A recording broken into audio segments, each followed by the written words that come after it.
Hello and welcome to episode 38 of Knit a Rainbow. My name is Kimberly McAlinden, and if you're new here, welcome. And if you've been here for a while, welcome back. I'm so glad to have you here. I am so excited today. We're going to talk about everything that I got done last week, which was a considerable amount of things. So let's get right into the content. Before I do, though, if you would like to join my latest workshop, that is actually coming up in a week from today. So August 24th, we are starting the In Bloom sweater workshop. The In Bloom sweater is this beautiful thing right here. I love it. And we have, hi, Caleb. You have a wonderful day too. It's nice to see you here. So this is the In Bloom sweater. There are 4 different ways that you could knit this. You could knit a cardigan. You could knit a pullover like this one. You could have long sleeve, short or 3/4 sleeves or short sleeves. And the sleeves, it is a saddle shoulder design. So if you've never done a saddle shoulder before, it's really kind of cool. So it's straight here. And I just love the way that looks. So it's a saddle shoulder. It also has this sweet little pleat here in the sleeve. If you join the workshop, then you actually will get extra instructions for long sleeves if that is what you want. So you could actually now have 6 different options, which I just think is amazing in one pattern. So we're going to talk about crochet today. Hi, Tracy. Hi, Lisa. Vegas Golden Knits podcast. Susie, hi. You adore the lovely tea. Thank you so much. That's the original one back there in Nature's Luxury. So thank you so much. I'm glad you love it. We're going to talk about crochet today. And it was funny because last week I was talking about all these things that I had to get ready for the upcoming workshop, right? And oh, by the way, all the workshop everything you need to know is in the description box. So good morning, Debbie. I love yarn too. That's a great name. So I was saying all the things that I had to get ready for the workshop. And then I realized that tomorrow I leave to take my Marin to college, back to her sophomore year of college. And I don't know what I was wearing my Safari Breeze top, which is a crochet top. Lovely comments. Thank you all so much.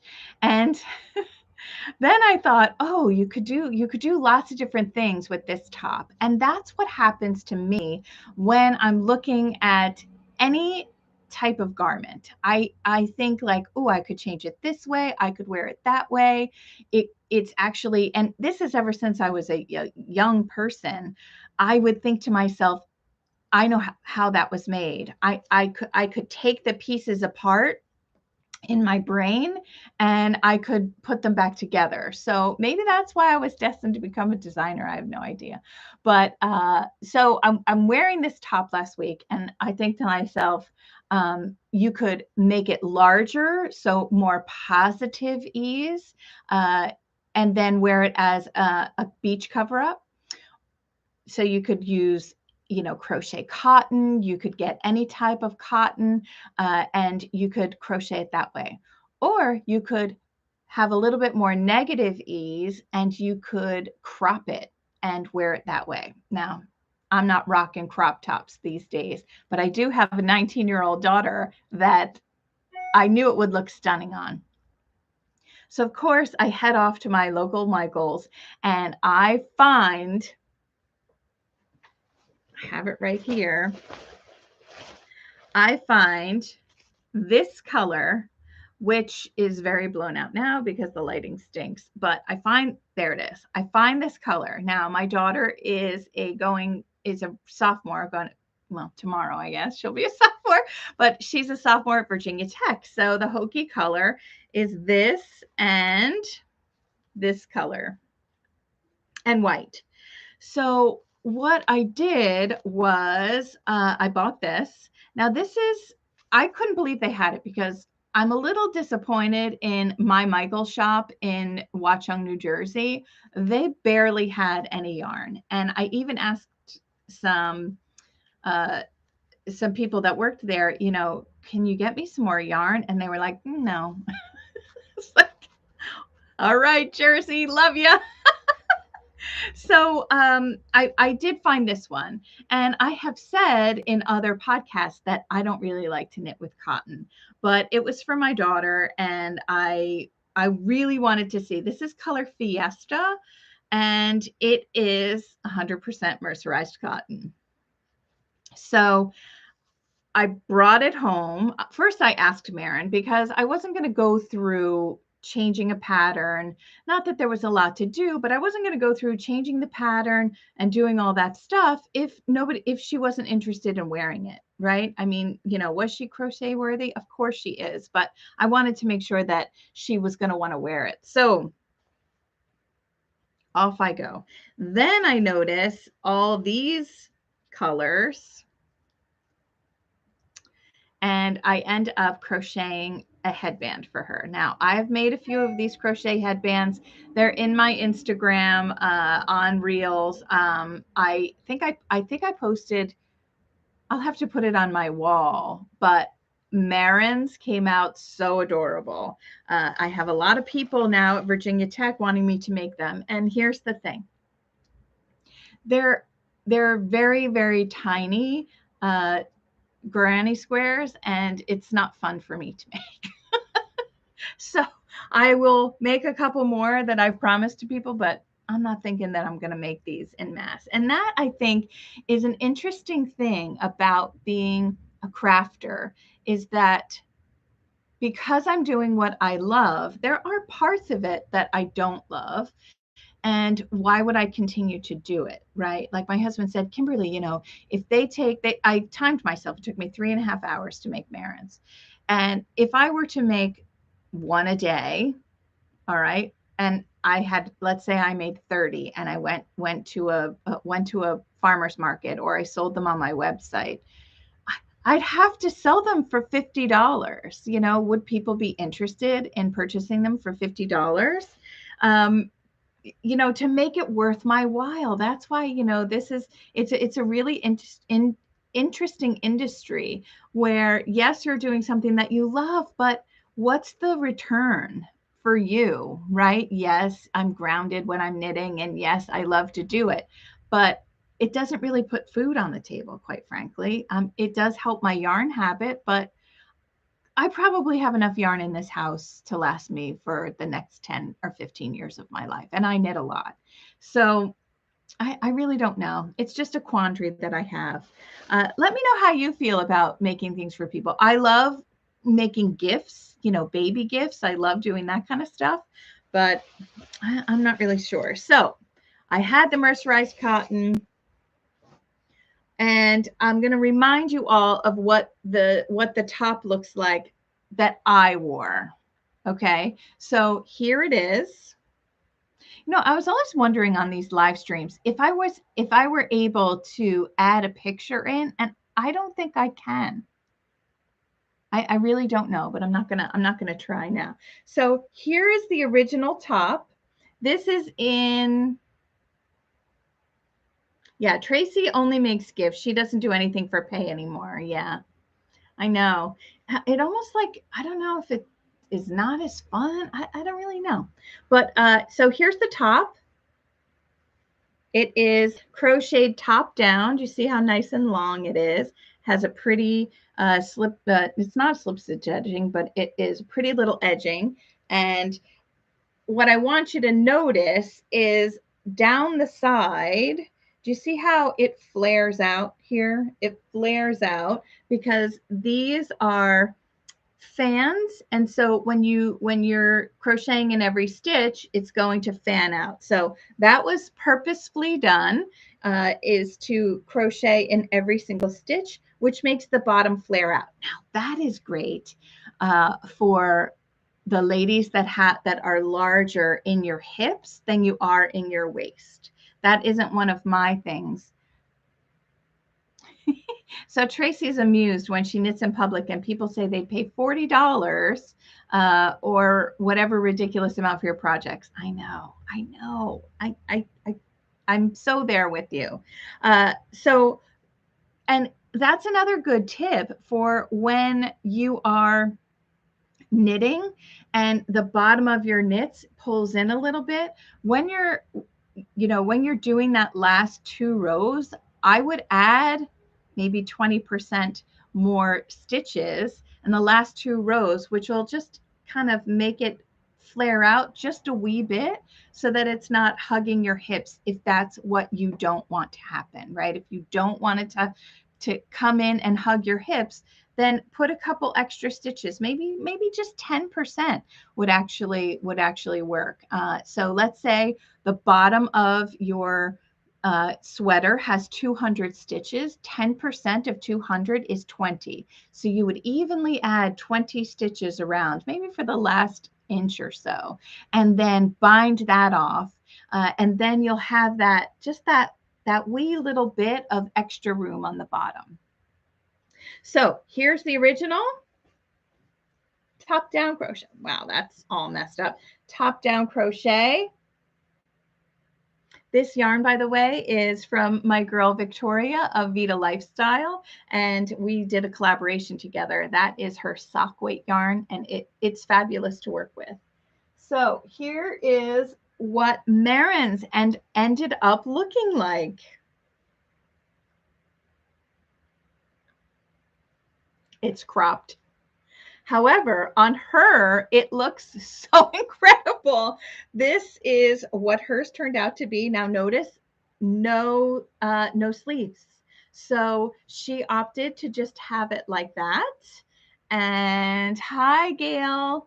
And so here is her top. So I did take pictures of it on my mannequin. I'm waiting for pictures for her. She is getting ready for school, so she does have a lot on her brain, but hopefully we'll get a photo. Now, notice on this one how it turns in. Do you see how it turns in?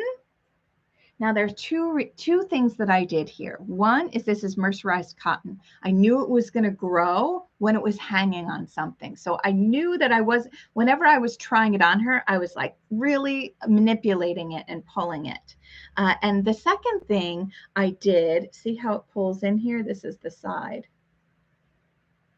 The second thing I did is I did not crochet into every stitch of the fan. I actually decreased 2 stitches. So the fan is 5 double crochets. I only single crocheted into 3 of those 5.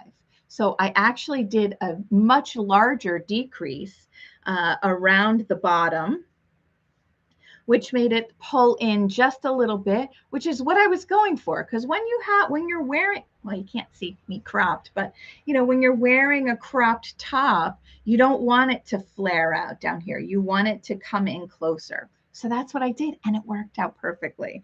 So then I did the same exact thing, because on the sleeves here, when she tried it on for fit, it was just the double crochet fans were just really fanning out, and I kind of, as I was working on it, thinking of ways that I could pull it in. Now I thought she was going to want sleeves, but she ended up not, which was great because then I was done quicker. So I did the same exact thing. I only crocheted in 3 double crochet of the 5 fans, but everything else about the pattern, because it was top down, it's exactly the same, because I was able to try it on her as I was crocheting it. So what I did was I measured her when she had a bra on, the fullest part of her bust. Then I looked at the pattern to see which size I was going to do. And I wrote it down here just so that you could all see, is that I did size 2, which was a 37.5 at the largest part of the bust. Now, also, when I also had some options when I was crocheting down, if I wanted to get rid of some of that. Now, Marin, right around here, is 35.5 inches. And so that's 2 inches. So I'm saying that's 2 inches of positive ease. So let me take let me just take a little side note here. Positive ease means more than, negative ease is less than. So if you have a couple inches larger than the largest size of your bust, then you have positive ease, right? Positive is plus more. If you wanted it to be super tight and hug yourself, then you would do an inch or two, or whatever the pattern states, less than your size. So if Marin was 35.5 and I wanted it to have negative ease, because I actually did look that up, the smallest size, or the size 1 here, is 32.5. And then the second size is 37.5. That's a 5-inch jump. So I was like, I'm going to do the 37.5, and let's see if there's a spot where I can kind of make up the difference. But I ended up crocheting, 2 or 3 rounds underneath the armhole split, and it looked perfect on her. So those 2 inches of positive ease were great. But if I wanted to lose some inches, right? If I wanted it to come in closer here, what I would do is when you're doing a top-down sweater, this is knit, crochet, whatever you want to do, and you want to make it a little bit smaller. When you're doing that underarm split, that is a magical place in the pattern, because usually you're adding stitches on, right, on both ends underneath your arm. If I wanted it to be smaller, I could simply not add those stitches on. Make sure, maybe instead of adding five stitches, I would add 1, just so that I kind of had like a side seam. I'm a big fan of side seams, if you don't know that about me. So instead of adding, 10 stitches in some knitting patterns, 15 in some patterns, cut that down so that you're cutting down the fabric that's here, and then you can, kind of tweak it to your own body. So I ended up trying it on her. It looked spectacular. She loved it. And so I left it. So I only did add just a few rounds, 2, 4, 6, 8, 10, 12 rounds. And then I added an extra round of the edging on the bottom.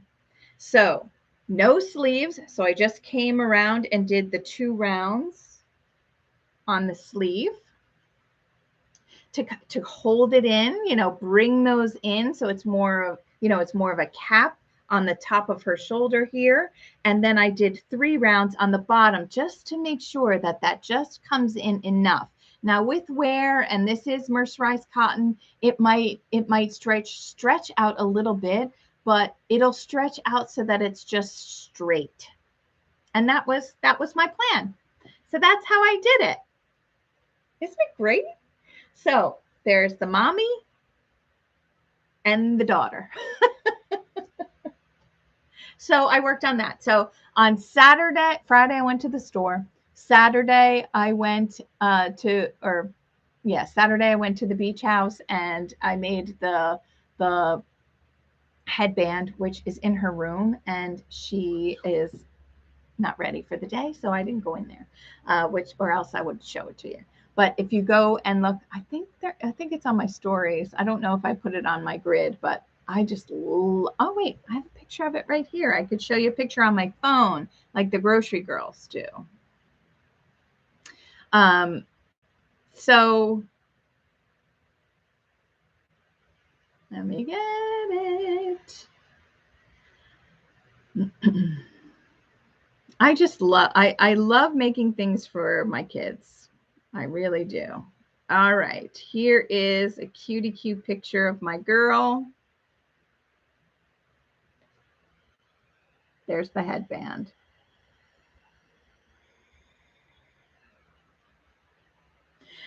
So I did use the 3 colors, so there were lots of ends to weave in. And I'm not going to say that I hate it, but I don't mind it. I really don't. Okay, I'm going to take a sip of this coffee. I keep looking over there because I I inadvertently am hitting my table and it's filled to the brim, so I'm afraid it's gonna spill. You love it, Tracy. Thank you. Lisa says, when it's for pay, I lose interest in the project because it doesn't feel fun. Whereas gift knitting, I love. What a great that, Lisa, you hit the nail on the head there. This cup was given to me by my sister-in-law. I don't know if you can see the rainbow on it. And on the inside, when I take a sip, every time I take a sip, it says, do more of what you love. I love getting rainbow things. I'm so lucky. All right. What else did I do this week? Last week I showed you, and I actually did a reel on my Instagram about spinning yarn. So I spun some yarn. This is the Josie shawl. This is one skein.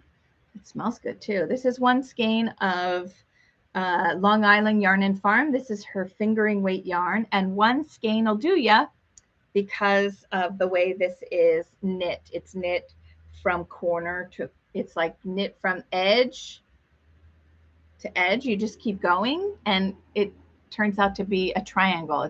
It's magical. This is a great pattern if you're new to lace knitting. It's very easy to do, very easy to remember.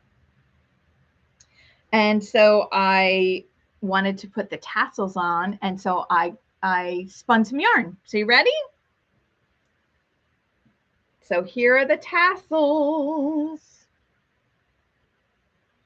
Here's that fun, funky yarn that I spun. And then in my stash, I found this pretty yarn, which looked so great with everything.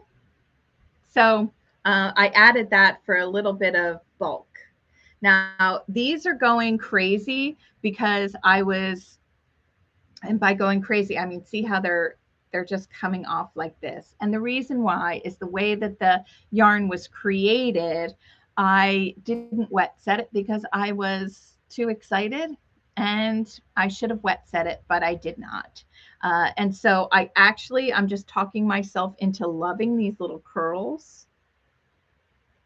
I actually do love them, but I'm talking myself into loving them, and that my tassels aren't perfect, but they're plump and they look, I love the way they look. So there's 3 tassels on the shawl. Here they are. And you can wear this shawl over your shoulders. I usually wear shawls like this. You know, I love you guys because I am sweating right now. Oh, thank you for the thumbs up. If you could think of it while everyone's on now, if you could give me a thumbs up, that really helps push my content out there and helps me along. Okay, so now I have, it says my mail has quit. So now this is the way I like to wear my shawls. I absolutely love the way this looks. You can't see my pretty tassels, so I am going to stand up a little bit. And you can see that with one skein of Long Island Yarn and Farm, look how large this is. This is just, it's a great one skein project. And here are the pretty tassels. Oh, I kind of love the way this looks. But I'm going to take it off because it is August in the Northeast and it is very warm where we are. So here are all those pretty colors in the tassel. I loved making it. I absolutely loved making it. The final thing that I worked on this week, which I didn't get a chance to do,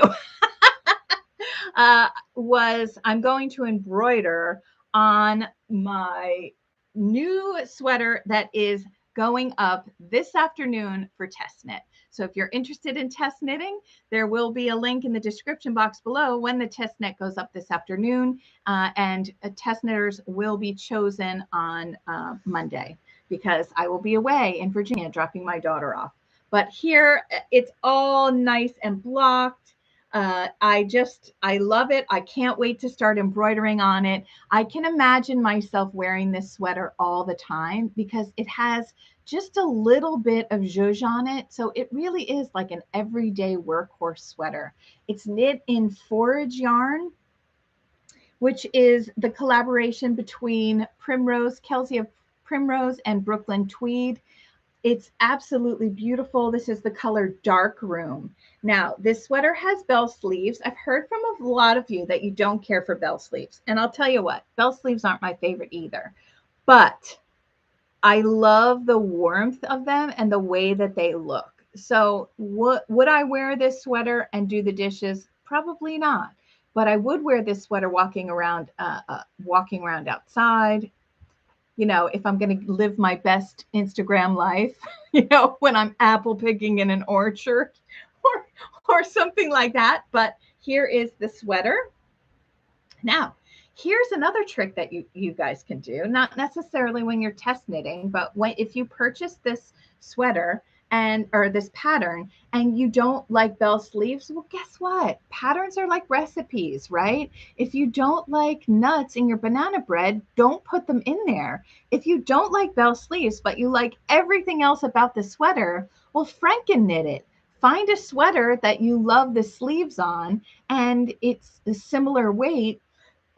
Excuse me, and it's a similar weight sweater, and you can use that sleeve on this pattern. Do you see what I'm saying? You can I have done that so many times. I think I'm going to have to write Franken knit. I think I'm going to have to patent that.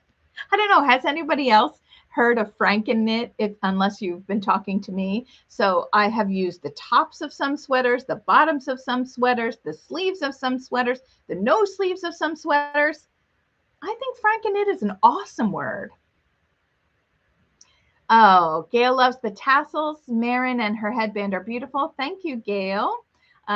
Tracy loves it. Thank you so much. And thank you all for the thumbs up. I sincerely appreciate it. If you like the content here, would you please subscribe? I know all of you on here are subscribers, but if you get value from here or you just like listening to it, if you could subscribe, I'd really appreciate it. Also, while I'm asking for things, I have a free pattern that is available when you sign up for my website. That link is in the description below. And the free pattern that you receive is this Emily hat. So you'll get the download once you sign up for the mailing list. And I don't mail a lot. I mean, I'm emailing more, not email. Yeah, I'm sending out a newsletter more and more because more and more things are happening, which is so exciting. I do have something coming up for 2024 that I'm super excited about. I can't talk about it yet, but I can't wait. And then I'm going to be in September. I'm going to be with Tabitha of Long Island Yarn and Farm. I'm going to be with her at the Affinity Retreat. I will be with her working in the marketplace. So I can't wait to do that and spend some time with her. So that's coming up. If you would like one-on-one with me, I also have a coaching program. If you just wanted to talk one-on-one for half an hour with any kind of problems that you're having with your knitting or crochet, I'm happy to help with that. All of that's on my website at www.knitarainbow.com. So that's pretty much what I have. I will be getting ready for the workshop this week. I have some videos to do. I'm also dropping my girl off, which kind of makes me a little bit sad. So thank goodness I have knitting and crochet to lift my spirits and to help me get through times that aren't so happy in my life. So I hope you all have a wonderful, wonderful week. Crafting, knitting, being with your friends, being with your family, or you know what? Sometimes being alone. But I just hope that you are at the place where you're doing something that you would love to do. And I will be right back here next week talking about the things that I'm working on, and I hope that you'll join me. And once this has rendered, if you're interested, there's a great video right there for you to watch. So have a wonderful week, and I'll see you next time.